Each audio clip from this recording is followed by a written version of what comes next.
Bonjour à toutes et à tous. Aujourd'hui sur BITV, nous recevons Gontran Turing. Bonjour Gontran. Bonjour Inès. Vous êtes délégué général du CNCC, le Conseil national des centres commerciaux. Nous allons ensemble aborder plusieurs sujets, mais tout d'abord, aujourd'hui, 3 mois après le déconfinement, où en sont les centres commerciaux et y a-t-il des chiffres à retenir? Alors écoutez, la réouverture des centres commerciaux est plutôt une bonne surprise en termes d'activité. Nous n'avons pas encore des chiffres d'affaires agglomérés, mais pour la fréquentation, donc depuis la fin du confinement, on est environ à 80% pour les centres commerciaux par rapport à la fréquentation de l'année dernière, sachant que les 2 dernières semaines ne sont pas tout à fait comparables puisque les soldes avaient débuté le 24 juin l'année dernière alors qu'elles ne débutent que le 15 juillet cette année. À noter également une très bonne performance des retail parks, puisqu'au mois de juin, les retail parks ont retrouvé la même fréquentation que l'année dernière, ce qui est notable. Je tiens à préciser quand même que les centres commerciaux n'ont jamais complètement fermé, puisque les hypermarchés et les pharmacies qui étaient dans les centres commerciaux sont demeurées ouvertes, comme vous le savez, ils ont assuré cette seconde ligne. Et donc 80% des centres commerciaux sont demeurés ouverts, y compris pendant la période de confinement. D'accord. Et vous êtes optimiste à moyen terme pour le secteur? Je crois que le moment de vérité sera vraiment la rentrée prochaine, au mois de septembre. Si les tendances actuelles se poursuivent, tant en termes de fréquentation que de chiffre d'affaires, on peut être effectivement relativement optimiste pour la rentrée, à condition bien entendu qu'un nouveau confinement général ne soit déclaré.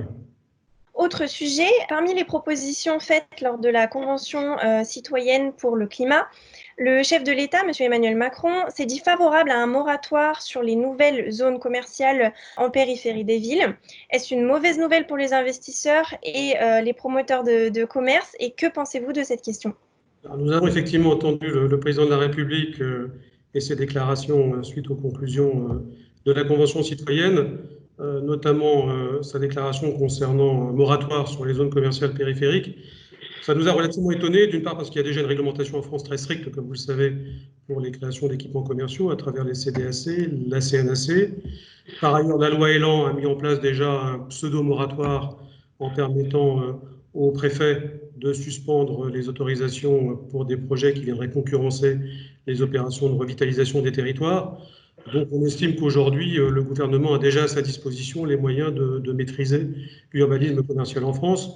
Par ailleurs, la situation économique étant ce qu'elle est, il est évident que structurellement et conjoncturellement, encore plus avec la crise que nous venons de vivre, les nouveaux projets vont se faire de plus en plus rares. En revanche, il est évident que les sites existants ont besoin de se rénover, de se restructurer, de s'agrandir. Et donc, de ce point de vue-là, un moratoire, un différencié généralisé serait tout à fait contre-productif. Et nous serions bien entendu contre une telle mesure. Enfin, j'ai une dernière question. Qu'en est-il du CIEC qui aura lieu en octobre prochain? Quels seront les temps forts? Alors, comme vous le savez, le siècle a lieu normalement chaque année au mois de juin. Cette année, bien entendu, nous avons dû le décaler mi-octobre. Nous pensons que c'est une bonne date. Après la rentrée, je pense que les commerçants et les bailleurs, les foncières auront beaucoup de choses, beaucoup d'idées à échanger entre elles. On pourra nous se projeter vers l'avenir. Comme vous le savez, le siècle a lieu à Paris. C'est donc un salon qui n'est pas cher, hein. Vous achetez un ticket de métro, ça coûte 1,90 € ou 1,60 € si vous les achetez par 10 pour se rendre porte de Versailles. Jusqu'ici, les perspectives sont bonnes. On a environ 90% de nos exposants l'année dernière qui ont confirmé qu'ils allaient non seulement visiter le salon, mais exposer de nouveau. Et on a plus d'un millier d'enseignes qui nous ont déjà également confirmé qu'ils seront présents au siècle. Et je crois que ça sera vraiment le premier grand rendez-vous de l'immobilier commercial à la rentrée. Et puis par ailleurs, nous avons enrichi le contenu éditorial du siècle en ramassant, en concentrant un certain nombre d'événements que nous organisons par ailleurs. Aura lieu pendant le siècle le forum marketing et innovation que nous avons organisé les dernières en dehors du siècle. Nous allons également remettre les trophées du CNCC pendant le siècle, organiser un certain nombre de conférences, dont une conférence très intéressante sur l'investissement en immobilier commercial, puisque c'est vrai que beaucoup de questions vont se poser suite à cette crise du côté des investisseurs dans les équipements commerciaux. Merci pour ces éléments de réponse. Merci d'avoir accepté notre invitation sur BITV. Et quant à nous, on se retrouve très bientôt pour de nouvelles interviews.